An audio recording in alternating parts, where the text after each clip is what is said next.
Bapak Ibu, di zaman sekarang kita tahu persaingan bisnis begitu ketat. Ketika Anda dan saya ingin membeli sesuatu, kita tahu bisa ada begitu banyak harga yang berbeda-beda. Tapi kita juga mengetahui sebuah istilah yang berkata kalau namanya harga itu nggak bisa dibohongin, saudara. Dengan harga yang sedikit mahal, tentu kualitas yang akan kita dapatkan akan menjadi lebih terjamin. Tapi dengan harga yang lebih murah, tentu kita harus bersiap-siap untuk mendapatkan kualitas yang lebih rendah. Nah, saya menemukan beberapa gambar di internet. Dikatakan berhati-hatilah ketika Anda beli barang di internet. Seringkali barang yang datang tidak sesuai dengan apa yang Anda lihat di gambarnya, saudara. Yang pertama, salah satu contohnya adalah ini. Mungkin Anda ingin membeli ini sebagai hadiah untuk anak-anak Anda. Tetapi ketika datang barangnya, bentuknya seperti ini, saudara. Buat Anda yang membutuhkan sebuah furnitur di rumah, sebuah tempat duduk, saudara. Ini harganya not bad sih, saudara. Nggak terlalu mahal, ya kan, di bawah $100. Tapi hati-hati, Anda harus membaca ukurannya dengan teliti. Karena begitu datang, ini ukurannya, saudara. Berikutnya buat Anda yang senang, buat ibu-ibu terutama yang senang merawat kecantikan, merawat wajah. Kalau beli masker juga hati-hati, Anda harus perhatikan ukurannya. Karena ketika Anda terima, mungkin lebih murah, tapi waktu Anda terima, yang Anda dapat cuma ini, saudara. Cuma nutupin jidat sedikit. Buat Anda yang siap-siap untuk menikah, kalau beli cincin online, hati-hati juga harus Anda baca ukurannya. Karena kalau enggak, Anda akan mendapatkan hal yang seperti ini, saudara. Yang terakhir, kalau buat anak-anak Anda penggemar film Marvel, ada sarung tangan yang keren banget. Ini sarung tangannya Thanos ya, karena Thanos ya. Ya kan, saudara, Anda ingin memberi menyenangkan anak-anak Anda. Tapi yang ini mahal. Ada sih yang lebih murah. Cuma yang lebih murah akan bentuknya seperti ini, saudara. Ya.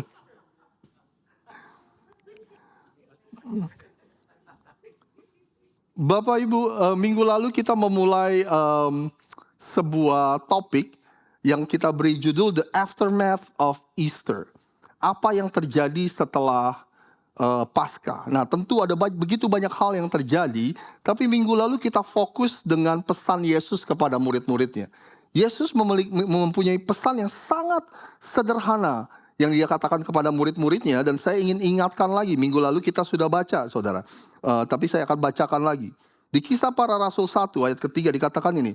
Setelah kematiannya, Yesus menunjukkan dirinya dan berbagai bukti-bukti kepada mereka, kepada murid-muridnya bahwa ia hidup.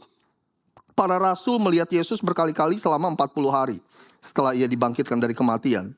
Ia berbicara kepada mereka tentang kerajaan Allah, saudara.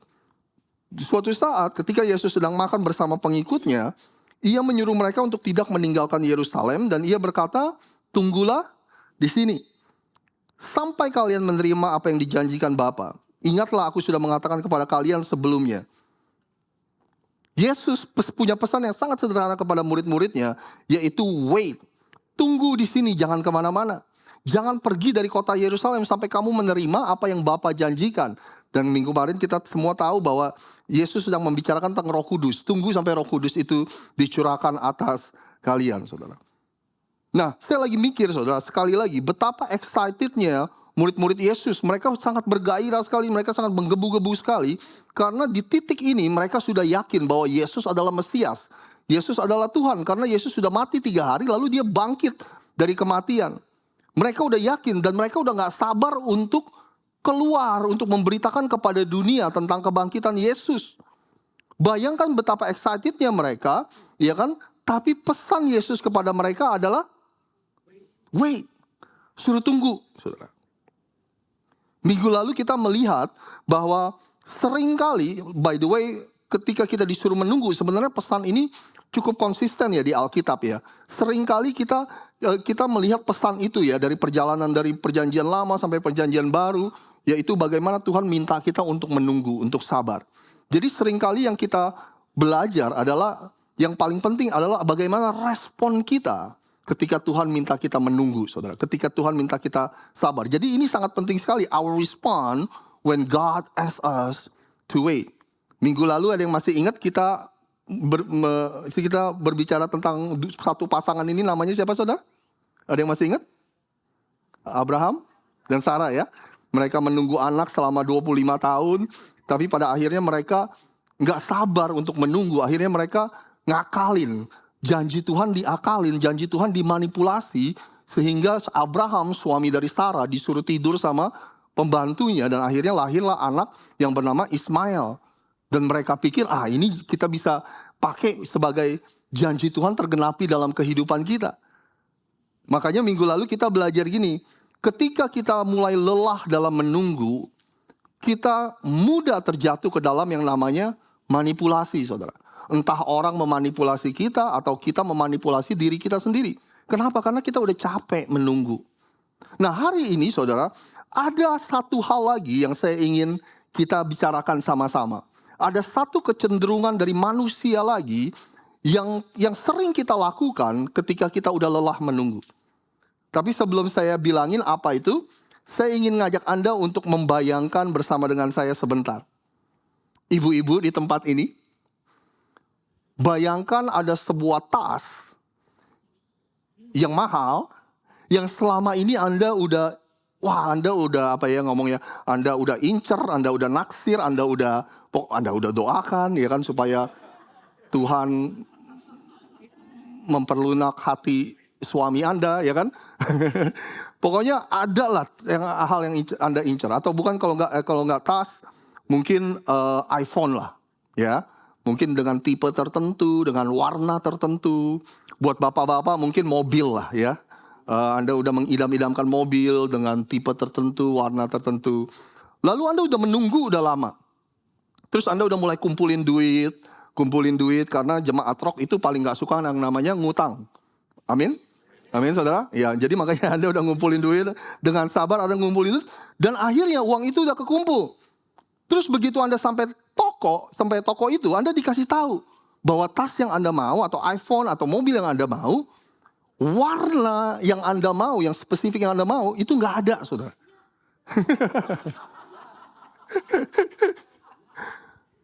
Nggak ada. Terus Anda dibilang gini, kalau mau warna lain, ada. Tapi warna yang Anda mau nggak ada. Nah, warna yang Anda mau, kita nggak tahu nih kapan di restock. Bisa minggu depan, bisa bulan depan, bisa beberapa bulan ke depan gitu. Nah, saya penasaran berapa banyak dari kita yang willing to wait, yang bersedia untuk menunggu, saudara. Dan saya penasaran juga berapa banyak dari kita yang not willing to wait. Dan akhirnya kita settle for something yang ya udahlah warna lain nggak apa-apalah daripada saya menunggu. Kan menunggu itu nggak mudah ya, kita udah bilang ya. Ya kan Anda udah nunggu udah lama, Anda udah nabung udah lama, Anda udah excited juga, Anda udah senang juga. Terus begitu sampai toko, yang persis yang Anda mau nggak ada. Dan akhirnya you have to settle for something less. Anda bantu saya sih, settle for something less itu apa sih bahasa Indonesianya sih? Saya mikirin dari kemarin nggak. Kita harus settle dengan kita harus puas dengan sesuatu yang kurang yang kurang ideal lah ya gitu ya, yang kurang dari yang terbaik gitu. Saya nggak tahu bagaimana Anda meresponi ini. Benar gak sih saudara? Berapa banyak dari kita yang sabar menunggu, berapa banyak dari kita yang juga udah mau sampai kapan lagi menunggu, akhirnya kita ambillah warna lain. Tahun lalu saya sama Nana, istri saya tuh sama anak-anak, kita pergi ke daerah Princeton, saudara. Princeton itu di New Jersey, di situ ada kampus yang terkenal banget, bagus-bagus, Princeton University. Terus kita dibilangin sama teman-teman kita, kalau kalian ke sana, di situ ada restoran yang bikin Japanese pancake. Siapa yang pernah makan Japanese pancake? Di sini Anda pernah? Ada tempat yang terkenal banget, bikin Japanese pancake. Saya ada gambarnya, maaf sebentar.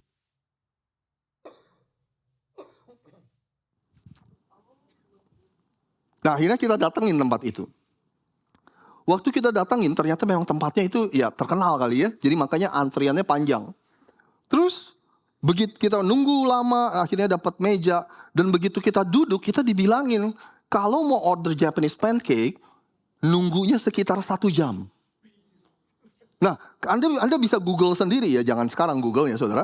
Tapi Anda bisa Google sendiri kenapa Japanese pancake itu buatnya lama. Ternyata dia buatnya itu dengan api yang sangat kecil, jadi harus sabar.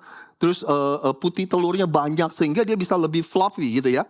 Kalau Anda tahu pancake di sini sama pancake itu kan beda ya. Yang di sini mungkin tipis-tipis, yang ini lebih mengembang gitu, lebih fluffy gitu saudara. Jadi kita dibilang kayak gitu, kalau mau pesen yang lain dari menu, itu nggak akan, itu cepat keluarnya. Tapi kalau mau pancake, itu 1 jam. Nah bayangin saudara, waktu itu saya nggak melebih-lebihkan, waktu itu lagi gerimis. Udah gitu kita lagi lapar. Kita nunggu meja udah lama, dan begitu duduk dibilangin 1 jam itu.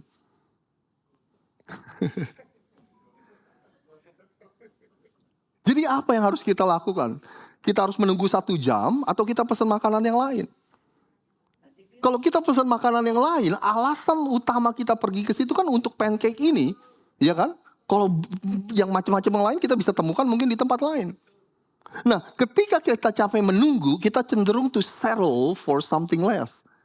Kita akhirnya settle, kita cukup puas dengan sesuatu yang lain yang kurang dari yang terbaik. Anda mengerti gak maksud saya, saudara? Itu settle for something less.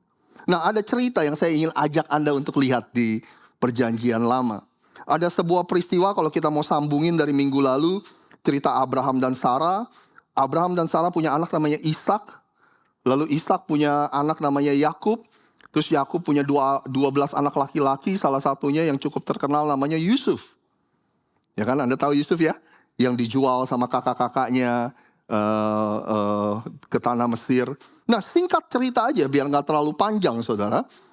Yusuf akhirnya menjadi orang nomor 2 yang paling berkuasa di Mesir. Setelah Raja Firaun, setelah Raja Mesir. Alasan Yusuf bisa mencapai posisi itu, ya selain Tuhan saudara. Karena Yusuf membantu orang-orang Mesir dan pemerintahan Mesir untuk menyimpan makanan. Karena Yusuf dapat mimpi bahwa kita akan dilanda dengan kelaparan. Jadi akhirnya Yusuf memberitahu kepada Raja Firaun, kita untuk hemat-hemat nih. Supaya nanti di masa kekeringan kita punya persediaan makanan. Nah, karena jasa itu akhirnya Yusuf diangkat untuk menjadi orang yang in charge di tanah Mesir, saudara.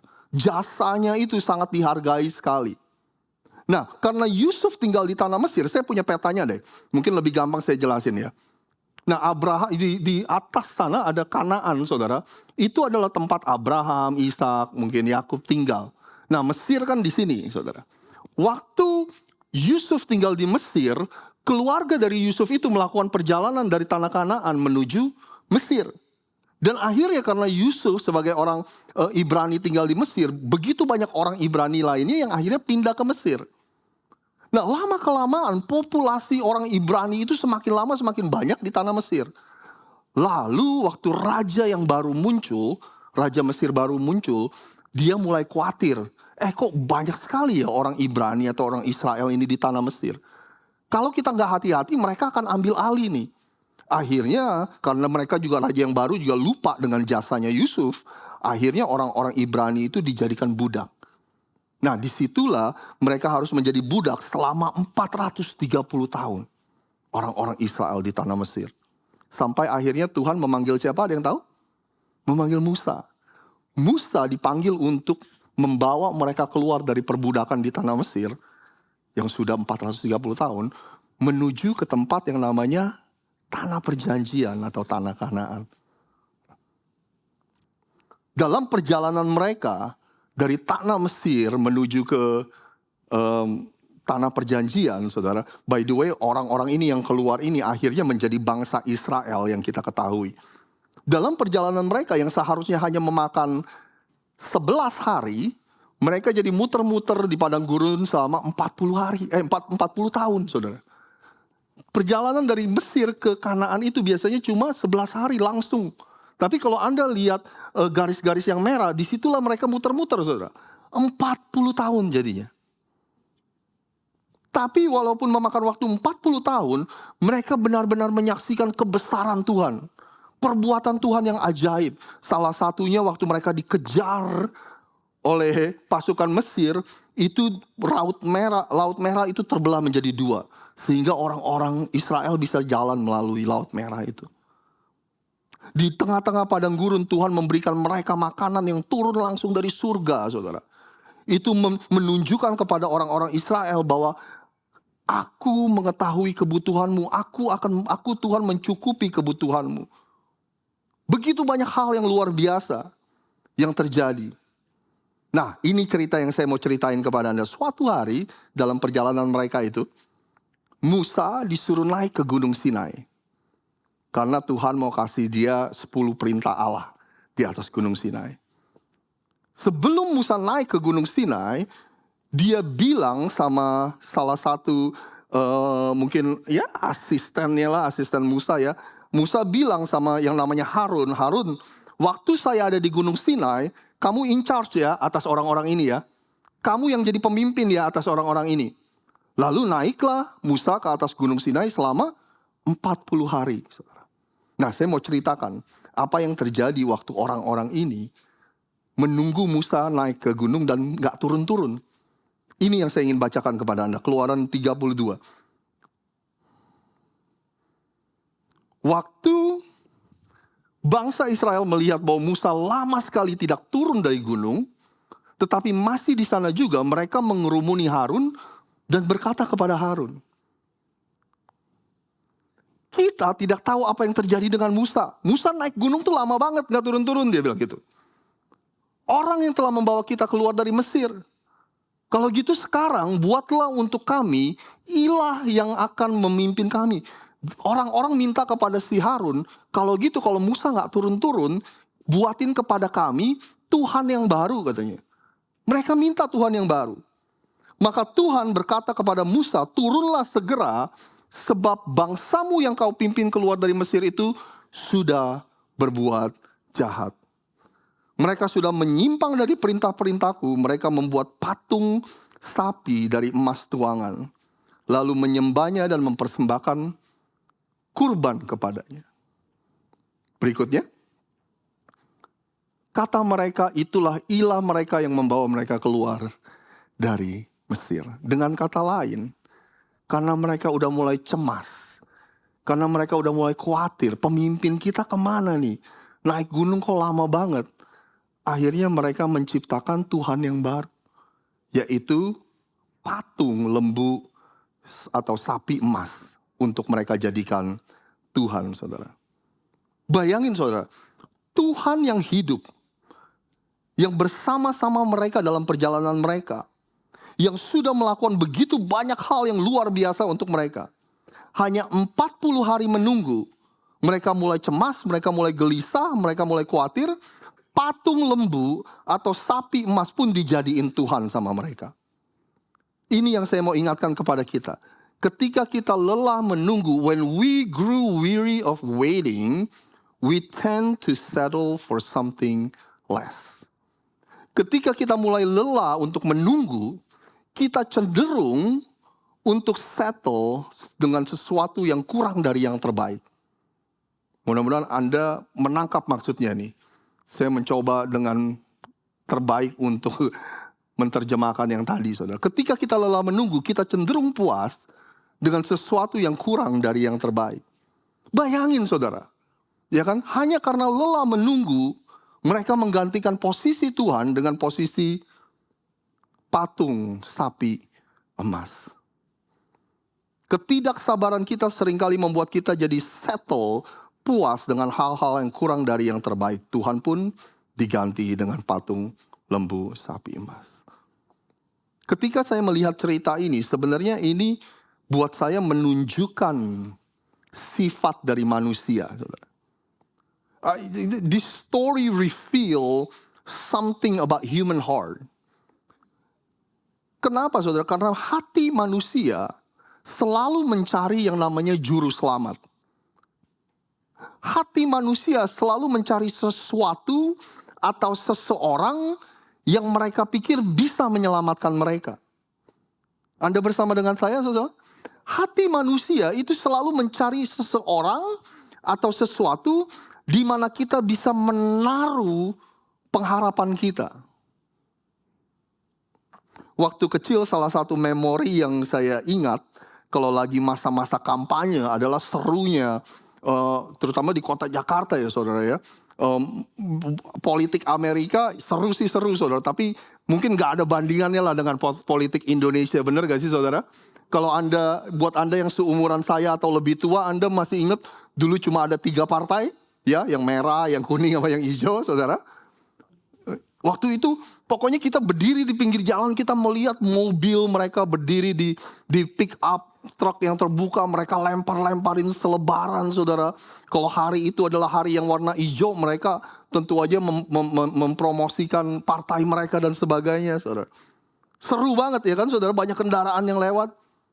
Amerika juga sama, bergairah sekali kalau yang namanya dalam soal politik saudara, masa-masa kampanye. Ketika ada masa-masa kampanye, orang membicarakannya di mana-mana. Di Amerika ini kadang-kadang keluarga, kakak adik aja bisa berantem gara-gara ngomongin politik, saudara. Ya kan, karena itu udah pernah kejadian. Ngomongin politik bisa berantem, saudara. Nah, menurut saya politik adalah sesuatu yang cukup menarik. Karena setiap 4 tahun sekali, Anda dan saya dikasih tahu, inilah pemimpin yang akan menyelamatkan bangsa ini. Setiap 4 tahun sekali Anda dikasih tahu kalau kita voting pemimpin itu atau kita voting pemimpin ini, dialah yang akan mampu menyelamatkan Anda dan saya. Orang-orang selalu khawatir, kita khawatir dengan bangsa ini, kita khawatir dengan masa depan kita, dan kecenderungan kita itu kita selalu mencari orang yang kita pikir bisa menyelamatkan kita, saudara.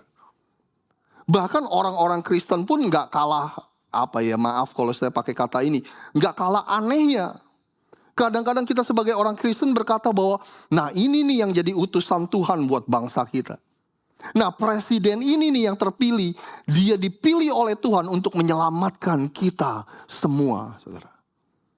Kalau Anda baca di Alkitab, Tuhan sering pilih raja-raja yang gak kenal dengan Tuhan, dan Tuhan jadikan mereka untuk menggenapi agendanya Tuhan di muka bumi ini.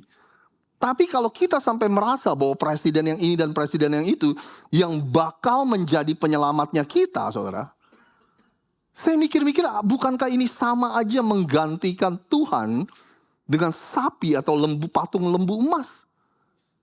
Kita sudah pindah pengharapan kita dari Tuhan kepada manusia. Manusia akan selalu mencari seorang juru selamat, saudara. Manusia akan selalu mencari tempat atau seseorang di mana kita bisa menaruh pengharapan kita. Tapi hari ini saya mau katakan cuma ada satu juru selamat kita. Amin, saudara. Yaitu Yesus Kristus. Cuma ada satu tempat di mana kita dengan aman bisa menaruh pengharapan kita, yaitu di dalam Yesus. Dan lagi pula saya percaya Tuhan itu nggak mau Anda dan saya hidupnya diombang-ambingkan. Misalnya kandidat Anda yang menang, misalnya pilihan Anda yang menang jadi presiden, Anda akan menjadi happy, Anda akan menjadi penuh pengharapan. Terus pemilu berikutnya kandidat Anda kalah, Anda menjadi bad mood, Anda menjadi khawatir, Anda menjadi takut, Anda menjadi hopeless, saudara. Jadi kita selalu diombang-ambing setiap 4 tahun. Ya kan? Tuhan gak mau kita terombang-ambing. Tuhan gak mau kita memindahkan pengharapan kita dari Tuhan kepada manusia. Taruhlah pengharapan kita, confidence kita di dalam Tuhan dan hanya di dalam Dia. Mazmur 146 dikatakan gini, janganlah berharap kepada penguasa, kepada manusia yang tak dapat menyelamatkan kita. Saudara, bahasa Inggrisnya I like this. Do not put your confidence in powerful people. Jangan taruh pengharapan kita di dalam orang-orang yang berkuasa. There's no help for you there. Nggak ada pertolongan untuk kita di dalam Dia, dalam orang-orang itu. Kalau mereka mati, mereka kembali ke tanah. Hal itu juga sama, rencana mereka lenyap. Saudara, ayat berikutnya. Kalau mereka mati, mereka kembali ke tanah. Hal itu juga semua rencana mereka lenyap. Berbahagialah orang yang mengandalkan Tuhan. Tuhan Allahnya, dan mempunyai Allah Yakub sebagai penolongnya. Dialah yang menjadikan langit dan bumi, laut dan segala isinya. Ia tetap setia sampai selama-lamanya. Saya mau tutup dengan ini, saudara. Ketika kita lelah menunggu, seringkali kita cenderung, we tend to settle for something less. Kita puas dengan sesuatu yang kurang dari yang terbaik. Tantangan dalam perjalanan hidup kita bukanlah membedakan mana yang baik dan mana yang buruk. Mana yang salah dan mana yang benar. Kita sebenarnya tahu lah ya, kalau cuma membedakan mana yang baik dan yang buruk, yang salah dengan yang benar. Tapi yang lebih menantang buat kita semua dalam perjalanan hidup kita, yaitu membedakan antara yang baik dan yang terbaik.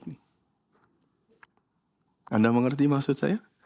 Yaitu membedakan mana yang baik dan mana yang terbaik yang Tuhan sudah sediakan. Itu yang lebih menantang, saudara.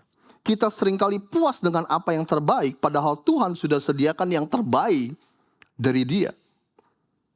Kita izinkan ketidaksabaran kita dan ketakutan kita membuat kita jadi akhirnya settle dengan apa yang baik, bukan apa yang terbaik dari Tuhan. We settle for something less, while God has prepared for us His best. Jadi hari ini apapun yang Anda sedang tunggu, saudara.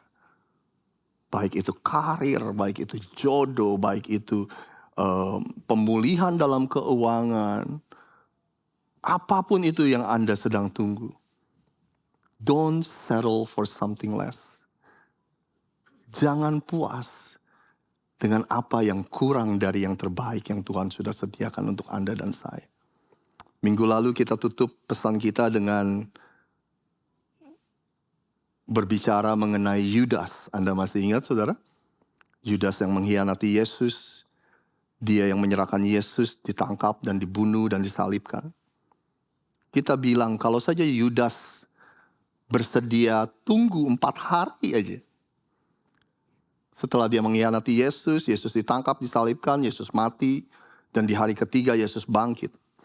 Kalau saja Yudas bersedia menunggu 4 hari, maka kasih dan pengampunan Tuhan, the grace of God, kuasa dari kasih karunia Tuhan itu akan bisa dialami.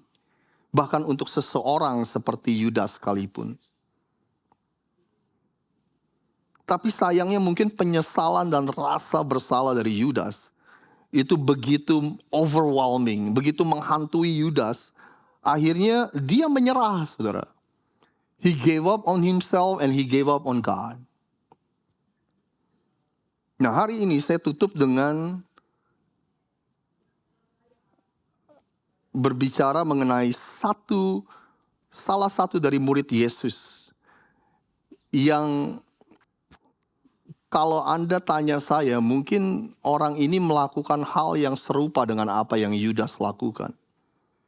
Atau kalau Anda mau renungkan lagi, mungkin ini sesuatu yang lebih menyakiti Yesus daripada apa yang Yudas lakukan, saudara.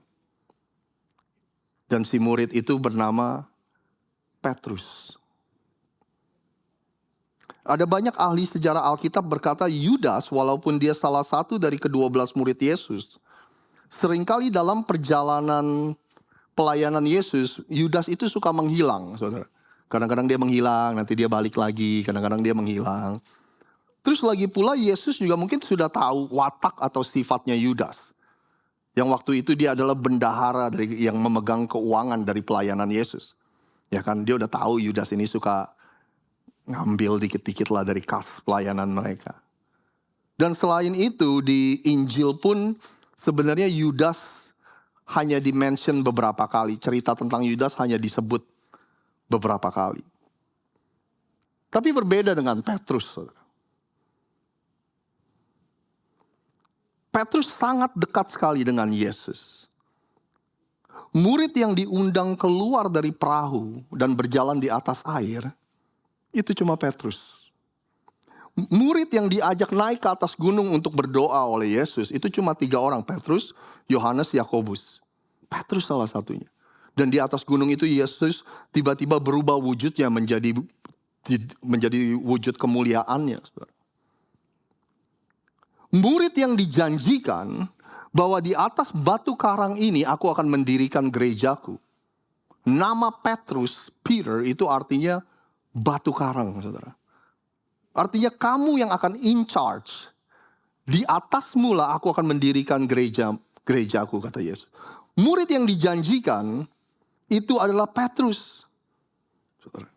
Jadi waktu Petrus menyangkal Yesus, enggak sekali, enggak 2 kali, tapi 3 kali. Kalau Anda tanya saya, ini sebenarnya lebih menyakitkan daripada apa yang Yudas lakukan, saudara. Kalau Anda disakiti sama orang yang dekat, sangat dekat dengan Anda, sama orang yang enggak terlalu dekat, kira-kira mana yang lebih menyakitkan? Ya, kita semua tahu rasanya, saudara. Dan 3 kali Petrus menyangkal Yesus. Nah, ternyata waktu Yesus ditangkap, Petrus itu mencoba untuk mengikuti Yesus dari jarak tertentu. Nah, saudara, waktu ternyata Lukas, di Injil Lukas dicatat, setelah Petrus menyangkal Yesus 3 kali, Yesus dan Petrus itu sempat bertatapan mata, saudara. They lock eyes. Mungkin itu menggambarkan bahwa jaraknya itu nggak terlalu dekat tapi juga nggak terlalu jauh. Sehingga mereka punya kesempatan untuk saling bertatapan mata. Saya bacakan di Lukas 22. Lalu Yesus berpaling dan melihat ke mata Petrus. Dan Petrus teringat akan perkataan Yesus. Besok pagi sebelum ayam berkokok kamu akan berkata 3 kali bahwa kamu tidak mengenal aku. Saudara. Jadi waktu mereka bertatapan mata, setelah Petrus menyangkal Yesus 3 kali, Petrus langsung ingat waktu mereka lagi melakukan perjamuan makan malam, Yesus udah bilang bahwa Petrus kamu akan menyangkal aku 3 kali. Anda mau tahu apa respon Petrus waktu Yesus bilang gitu? Sekali-kali aku tidak akan melakukan itu. Aku lebih baik mati, Petrus bilang, daripada aku menyangkal engkau Yesus. Dan gak sampai 20 jam, beberapa jam kemudian, dia menyangkal Yesus 3 kali. Dan saya rasa tatapan mata itulah yang membuat Petrus akhirnya pergi keluar dan menangis dengan sedihnya.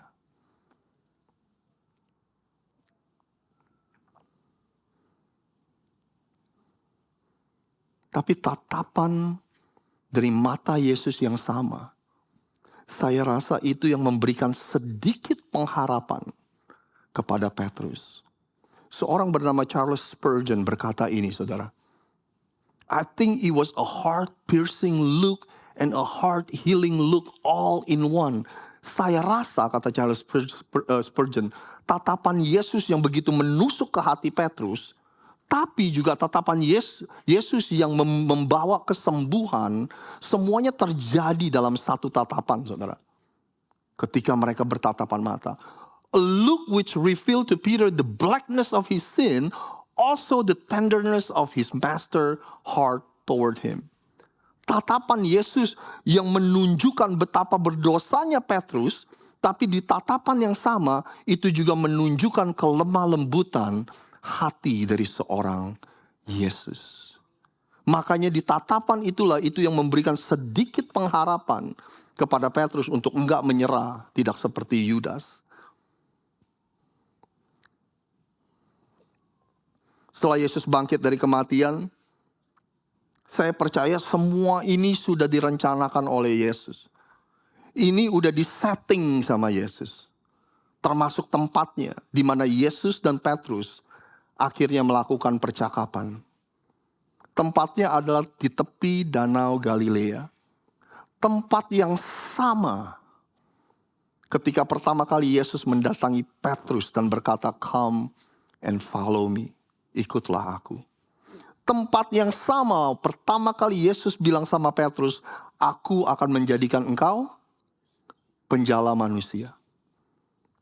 Di tempat yang samalah sesudah Yesus bangkit dari kematian, dia menemui Petrus dan melakukan percakapan ini. Yesus tanya sama Petrus, "Do you love me?" Apakah engkau mengasihi? Petrus berkata, "Ya Tuhan, aku mengasihi engkau." Yesus tanya lagi yang kedua kali, "Peter, do you love me?" "Yes, Lord, I love you." Yesus tanya yang ketiga kali. Untuk yang ketiga kalinya Yesus berkata, Simon anak Yohanes, apakah kamu mengasihi aku?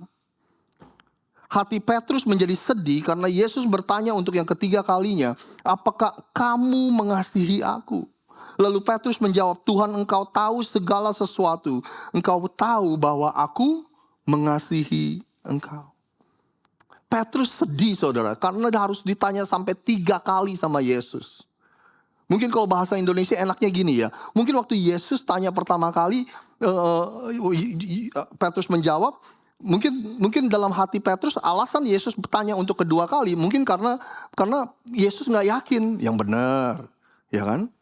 Lalu ditanya lagi yang ketiga kali, yang benar gitu saudara. Ya kan? Karena Petrus menyangkal Yesus 3 kali. Makanya hati Petrus tuh sedih karena dia pikir Yesus nggak yakin dengan jawaban dia. Tapi yang Petrus nggak tahu bahwa Yesus sebenarnya sedang memulihkan kehidupan Petrus. 3 kali engkau menyangkal aku, maka 3 kali aku akan membuat kamu menyatakan kasih-Mu kepada aku. Dan disitulah Tuhan memulihkan kehidupan Petrus. Di tempat pertama Yesus berkata, come and follow me. Di tempat yang sama pula Yesus bertanya kepada Petrus, apakah engkau masih mengasihi aku? Dan tentu aja Anda tahu ceritanya. Beberapa hari kemudian waktu Roh Kudus dicurahkan, it was Peter, Petruslah yang berdiri di depan ribuan orang. Petruslah yang berkhotbah pertama kali ketika gereja itu lahir. Dialah yang pertama kali memberitakan tentang kematian dan kebangkitan Yesus. Kalau Anda penasaran seperti apa sih Tuhan kita? Seperti inilah Tuhan kita, saudara. Dia gak pernah mencoret nama Anda dan saya hanya karena kesalahan kita. Dia gak pernah mencabut panggilannya hanya karena satu kejadian, satu keputusan, hanya karena kegagalan kita. Itulah Tuhan kita, dia gak pernah melakukan itu, saudara. Bukankah ini sangat berbeda dengan manusia? Seringkali kita memperlakukan orang dan kita juga diperlakukan seperti ini. Hidup kita didefinisikan hanya karena satu kejadian, hanya satu kesalahan. Oh iya, itu dia yang kemarin dipecat, oh itu dia yang kemarin berantem, oh itu dia yang kemarin gagal bisnisnya, oh itu dia yang kemarin gagal pernikahannya. Hidup kita didefinisikan because of the one chapter in our life. Karena cuma satu bab dalam kehidupan kita, saudara. Begitu juga kita suka mendefinisikan orang lain seperti itu. Dan saya berdoa hanya karena manusia suka memperlakukan orang lain seperti itu, kita nggak berpikir bahwa Tuhan seperti itu juga. Jadi hari ini apapun yang terjadi, apapun yang Anda dan saya pernah lakukan di masa lalu, hal yang Anda perlu ingat bahwa cerita hidup Anda dan saya belum selesai. Karena Tuhan belum selesai dengan kita. Saya berdoa Anda akan menerima apa yang Tuhan definisikan tentang Anda dan saya. Bukan apa yang orang lain definisikan tentang Anda dan saya. Saya berdoa supaya Anda don't settle for something less. Jangan puas untuk menerima sesuatu yang kurang dari apa yang terbaik yang Tuhan sudah sediakan. Karena kesalahan, kegagalan, dan dosa masa lalu kita. Mungkin ada banyak dari kita yang berpikir bahwa Tuhan gak bisa pakai hidup saya lagi. Atau mungkin karena kegagalan, dosa, dan masa lalu kita, Anda berpikir, iya Tuhan kayaknya masih bisa pakai hidup saya. Cuma Tuhan gak akan pakai hidup saya sedahsyat andai kata saya tidak melakukan kesalahan itu. Anda mengerti maksud saya? Petrus menyangkal Tuhan 3 kali. Yesus memulihkan kehidupan Petrus. Petrus tidak pernah kehilangan panggilannya dalam kehidupannya, saudara. Tahukah Anda, orang yang paling menarik buat kerajaan surga bukanlah orang-orang yang hidupnya sempurna dan orang-orang yang hidupnya mulus. Melainkan orang-orang yang pernah mengalami gagal total. Orang-orang yang mengalami ini gak bangga dengan dosa dan kesalahan mereka. Tetapi di saat bersamaan mereka juga gak malu untuk mengakui kesalahan dan dosa mereka. Orang-orang semacam inilah yang menjadi trofi atau menjadi pialanya Tuhan piala dari kasih karunia Tuhan. Inilah orang-orang yang Tuhan pakai supaya Tuhan bisa bilang gini, nih lihat nih, apa yang kasih karuniaku bisa lakukan di dalam hidup seseorang. Untuk itulah Tuhan ingatkan kepada Anda dan saya, don't settle for something less. Jangan puas dengan sesuatu yang kurang dari yang terbaik dari apa yang Tuhan sudah sediakan. Tidak pernah ada kata terlambat bersama dengan Tuhan. Tuhan bisa memulihkan kehidupan Anda bukan hanya 30%, 50%, 70%, saudara. Tapi Dia pulihkan hidup Anda dan hidup saya sepenuhnya. Dan hari ini Tuhan ingatkan, if you let me, Tuhan bilang, kalau kita izinkan Tuhan, maka Dia akan memakai hidup kita untuk menjala manusia masuk ke dalam kerajaannya. Kalau Anda dan saya izinkan Tuhan, maka Dia akan memakai cerita kehidupan Anda dan saya, dari yang baik, dari yang buruk, dari yang kesalahan, apapun semua cerita kehidupan kita secara keseluruhannya, untuk menjadi penjala dari manusia masuk ke dalam kerajaannya. Yang percaya sama-sama katakan, amin. Boleh saya undang kita semua untuk bangkit berdiri. Saya ingin berdoa, setelah itu Ko Beni boleh berdoa berkat untuk kita.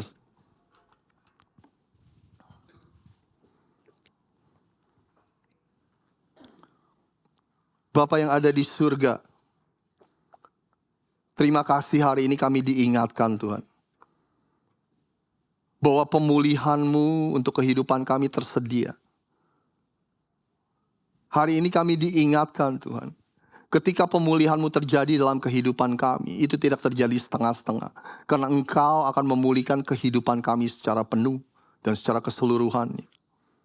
Setiap kami mempunyai kesalahan, setiap kami mempunyai masa-masa gelap di masa lalu, setiap kami mempunyai dosa di masa lalu yang kami berharap kami bisa kembali ke saat itu dan tidak melakukannya. Tetapi kami percaya bersama dengan Tuhan, masa lalu yang buruk pun Tuhan akan pakai untuk mendatangkan kebaikan. Bahkan cerita kehidupan kami yang buruk pun Tuhan akan bisa pakai untuk kami bisa membantu orang lain, untuk kami bisa melayani orang lain. Oleh sebab itu Tuhan, pada hari ini berikan kami kesabaran, berikan kami kekuatan ketika kami harus menunggu supaya kami tidak settle for something less. Supaya kami tidak puas dengan hal-hal yang kurang dari yang terbaik dari apa yang Tuhan sudah sediakan. Berikan kami kesabaran, berikan kami kekuatan supernatural untuk kami bisa menunggu apa yang terbaik yang Tuhan sudah sediakan. Kami percaya Tuhan di saat ini juga, Tuhan akan memulihkan kehidupan kami sepenuhnya. Di saat ini juga, Tuhan akan memakai kehidupan kami untuk menjadi berkat buat orang banyak di sekeliling kami. Kami sungguh percaya akan hal itu Tuhan. Kami mengucap syukur dan hanya di dalam nama Tuhan Yesus kami berdoa. Amin. Mari kita angkat tangan kita. Kekasih-kekasih Tuhan, pulanglah dengan berkat yang terbaik dari Bapa kita di surga, cinta kasih daripada anak yang tunggal Yesus Kristus, serta persekutuan yang manis dengan Roh Kudus menyertai kita semua mulai dari hari ini sampai selama-lamanya. Mari kita yang percaya, kita terima berkat sama katakan, amin. Amin. Sekali lagi happy Sunday. Anda kasih salam samping kiri kanan Anda. Katakan happy Sunday. Tuhan Yesus memberkati kita semua.